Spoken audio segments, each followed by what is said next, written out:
कई साल इंसानों के रहने के बाद एक ऐसा समय भी आया जब धरती पूरी तरह बंजर हो चुकी थी।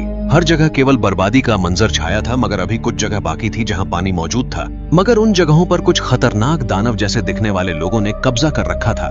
कहानी की शुरुआत मैक्स नाम के आदमी से होती है, जो किसी बंजर रेगिस्तान जैसी जगह पर अकेला खड़ा था और किसी बुरी यादों को भूलने की कोशिश में लगा था। तभी अचानक से कुछ लोग उसका पीछा करना शुरू कर देते हैं। ये लोग किसी राक्षस की तरह नजर आ रहे थे और कुछ ही देर में मैक्स उन लोगों के हाथों पकड़ा जाता है। वो लोग मैक्स को बंधी बनाकर अपने किले लेकर जाते हैं, जहां वो लोग मैक्स के सारे बाल काट देते हैं और उसकी पीठ पर टैटू बनाने वाली मशीन से कुछ लिख देते हैं। असल में मैक्स का खून कुछ ऐसा था कि वो किसी भी इंसान के शरीर को जरूरत के वक्त दिया जा सकता था। इसलिए वो लोग अब मैक्स का इस्तेमाल अपने लोगों को खून देने के लिए करने वाले थे। वो लोग मैक्स को पकड़कर उसके शरीर में गर्म लोहे से उनका निशान बनाने ही वाले थे कि तभी मैक्स वहां से भागने की कोशिश करता है। वो उस किले की पतली गलियों से इधर उधर खुद को बचाने के लिए भाग रहा था, मगर मैक्स की कुछ पुरानी बुरी यादें थीं। वो अपने परिवार को नहीं बचा पाया था, जो यादें उसे परेशान किए जा रही थीं। मैक्स भागता हुआ जाकर एक दरवाजे को खोलता है, मगर उस दरवाजे के बाहर एक गहरी खाई नजर आती है। वहीं मैक्स एक क्रेन से लटककर बचने की कोशिश भी करता है, मगर आखिर में उन लोगों के हाथों एक बार फिर पकड़ा जाता है। अब कहानी हमें लेकर जाती है फ्यूरियोसा नाम की एक औरत के पास, जो इसी किले में उन लोगों के साथ रहा करती थी। फ्यूरियोसा आज एक बड़ी सी ट्रक में किसी बड़े मिशन के लिए निकलने वाली थी। वो ट्रक पूरी तरह से पेट्रोल से भरा था और उनका सफर बेहद लंबा होने वाला था। अब कहानी हमें इस किले के राजा को दिखाती है, जो न जाने कितने सालों से जिंदा था। उसका शरीर बहुत अजीब सा हो चुका था और वो हमेशा अपने चेहरे पर एक मास्क पहन कर रहा करता था, जो उसे सांस लेने में मदद करता था। उस राजा का नाम इमोर्टन जो था, फ्यूरियोसा उस राजा की कई सारी बीवियों में एक थी, जिसे आज दूसरे इलाकों में पेट्रोल और बंदूकें चुराने के लिए भेजा जाना था। नीचे मौजूद सभी लोग जो का समर्थन कर रहे थे, क्योंकि वो मजबूर थे। उन्हें इस भयानक बंजर इलाके में पानी की जरूरत थी और जमीन से निकलने वाले पानी पे पूरी तरह जो ने कब्जा कर रखा था। हर रोज जो उन प्यासे लोगों को थोड़ा थोड़ा पानी दिया करता था। पानी देखकर लोग दौड़ते भागते एक दूसरे से लड़ते हुए पानी इकट्ठा करने की कोशिश करते थे, मगर तभी जो पानी का लीवर बंद कर दिया करता था और उन लोगों को तरसता देख गर्व महसूस करता था। अब इन सब के बाद उस बड़े ट्रक को कुछ गाड़ियों के साथ उस किले से रवाना किया जाता है। उन गाड़ियों के निकल जाने के बाद कुछ प्यासे लोग ऊपर किले में आने की कोशिश करते हैं, मगर वहां सिपाही उन सभी को बेरहमी से मारकर नीचे फेंक देते हैं। अब फ्यूरियोसा उस गहरे रेगिस्तान में उस किले के जांबाजों के साथ आगे बढ़ रही होती है। वहीं दूसरी तरफ मैक्स को उन लोगों ने किले के एक पिंजरे में बंद कर रखा होता है। फ्यूरियोसा आगे बढ़ते बढ़ते अचानक से ट्रक को दूसरी दिशा में घुमा देती है। किले में बैठे कुछ लोग उस पर नजर रख रहे होते हैं, जो तुरंत ये खबर जो तक पहुंचाते हैं। जो को उस पर शक होता है और वो तुरंत जाकर अपनी कैद की हुई बीवियों को देखता है, मगर उसका शक सही निकलता है। वो सभी वहां से भाग चुकी थीं। अब हम देखते हैं उस किले में उस राजा के सिपाहियों को जांबाज कहकर पुकारा जाता था, जिनमें से एक था नक्स। नक्स के शरीर में अक्सर खून की कमी रहती थी, इसलिए फिलहाल मैक्स के शरीर का सारा खून नक्स के शरीर में डाला जा रहा था, ताकि उसे जिंदा रखा जा सके। तभी बैठे बैठे नक्स को बाहर से शोर शराबे की आवाज सुनाई देती है। कुछ जांबाज अंदर आकर बताते हैं कि फ्यूरियोसा ने राजा के साथ गद्दारी की है और उसकी सारी बीवियों को लेकर भाग चुकी है, इसलिए राजा उसे वापस पकड़कर लाने के लिए अपने आदमियों को जंग पर भेज रहा है। फ्यूरियोसा के साथ जा रहे जांबाजों को इस बात का कोई भी अंदाजा नहीं था कि फ्यूरियोसा जो कि बीवियों को लेकर कहीं और भाग रही है। तभी किले से निकली गाड़ियां सिग्नल फायर करना शुरू कर देती हैं। किले से आई गाड़ियां वहां पहुंचने लगती हैं और सभी फ्यूरियोसा को पकड़ने से पहले दूसरे इलाके के लोगों से उसका पीछा छुड़ाने का फैसला करते हैं। कुछ ही देर में वो लोग मिलकर सारे दुश्मनों को खत्म कर देते हैं और अब फ्यूरियोसा के ट्रक पर हमला करना शुरू कर देते हैं। मगर फ्यूरियोसा एक रेत के तूफान की तरफ बढ़ने लगती है, ताकि उसमें छुपकर उनसे बचा जा सके। अब फ्यूरियोसा के ट्रक में मौजूद आदमियों को भी अंदाजा हो जाता है कि फ्यूरियोसा कुछ गलत कर रही है। अब वो लोग मैक्स के हाथों को खोल देते हैं, ताकि उसे गाड़ी की पीछे वाली साइड ले जाया जा सके, मगर मैक्स इसका फायदा उठाकर खुद को बचाने की कोशिश करने लगता है। तेज आंधी तूफान में कुछ भी सही से नजर आना बंद हो जाता है। अब नक्स अपनी गाड़ी में हर तरफ ऑयल गिरा देता है और फ्यूरियोसा के ट्रक के पास जाने लगता है, ताकि पास जाकर खुद को ब्लास्ट कर दे और फ्यूरियोसा मारी जाए। मगर वो इस चीज में नाकाम हो जाता है और उसकी गाड़ी ब्लास्ट होने की वजह से टूटकर बिखर जाती है। अब अगले दिन तूफान के चले जाने के बाद मैक्स खुद को रेत में पड़ा हुआ पाता है। होश आते ही वो सबसे पहले खुद के शरीर से ब्लड पाइप को निकालता है और इसके बाद नक्स और उसके बीच बंधी सिक्कड़ को तोड़ने की कोशिश करता है, मगर वो सिक्कड़ टूटने का नाम नहीं लेती। तभी उसकी नजर पीछे पड़ती है, उसे वही ट्रक दिखाई पड़ता है। मैक्स नक्स और गोली से बचने के लिए गाड़ी का दरवाजा लेकर वहां चला जाता है। वहां जाकर वो देखता है सारी औरतें उस वक्त वहां से निकलने की तैयारी में होती हैं।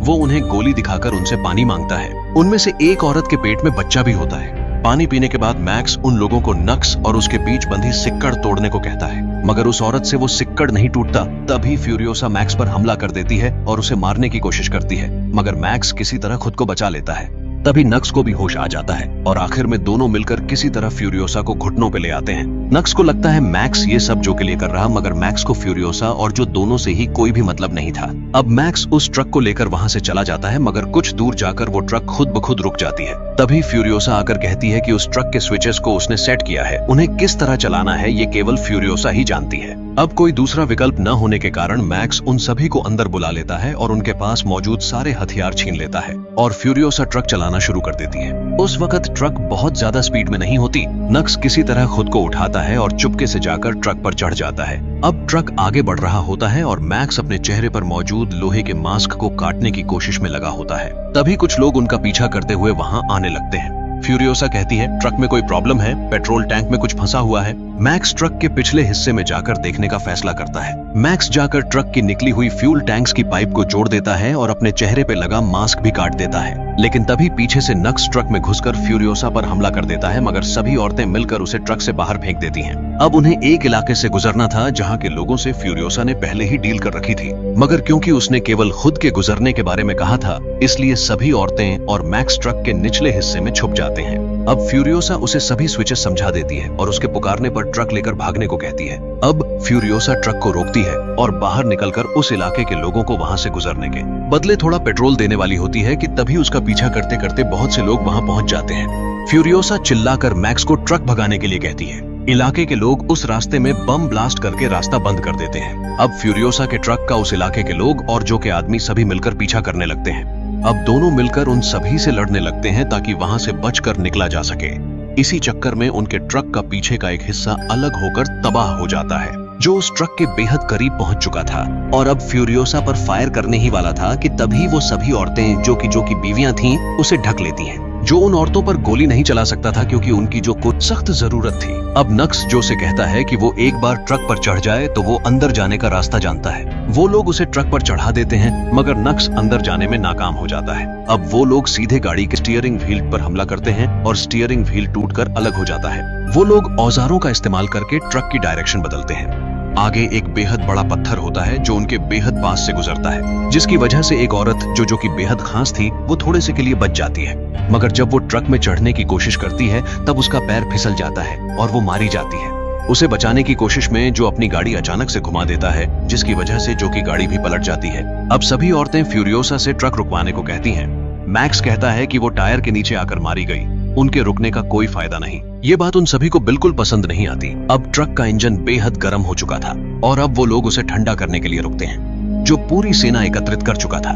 अब उन सभी औरतों में से एक औरत दूरबीन लेकर बाहर उन लोगों पर नजर रखने जाती है, लेकिन तभी उसे नक्स ट्रक में कमजोर बेचारा पड़ा हुआ मिलता है। नक्स अब वापस लड़ने झगड़ने के मूड में तो बिल्कुल भी नहीं था। उस औरत को नक्स पर तरस आ जाता है। उनका सफर बहुत लंबा था और आगे बढ़ते बढ़ते अब रात हो चुकी थी। तभी अचानक से वो एक दलदल जैसी जगह से गुजरते हैं जहां उनके ट्रक का बैलेंस खराब होने लगता है और ट्रक के टायर मिट्टी में फंस जाते हैं। जो कि सेना उनका पीछा कर रही होती है, इसलिए वो लोग मिट्टी में डायनामाइट्स लगा देते हैं, जिसमें आकर उन लोगों की गाड़ियां फट जाती हैं। वो लोग कुछ देर के लिए वहां रुकते हैं। जो का आदमी बताता है उनका बेहद नुकसान हो चुका है, वही जो कि एक बीवी की जान भी जा चुकी थी। वो लोग ट्रक के टायर्स मिट्टी से बाहर निकालने की कोशिश में लगे थे।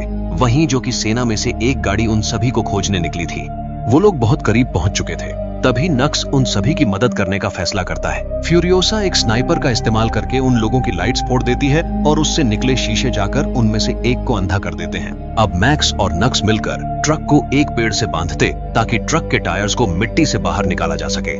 वहीं दूसरी तरफ वो लोग गुस्से में आकर बिना देखे फायर करना शुरू कर देते हैं। आखिर में किसी तरह टायर्स वापस निकल जाते हैं, मगर वो लोग जल्द ही वहां पहुंचने वाले थे।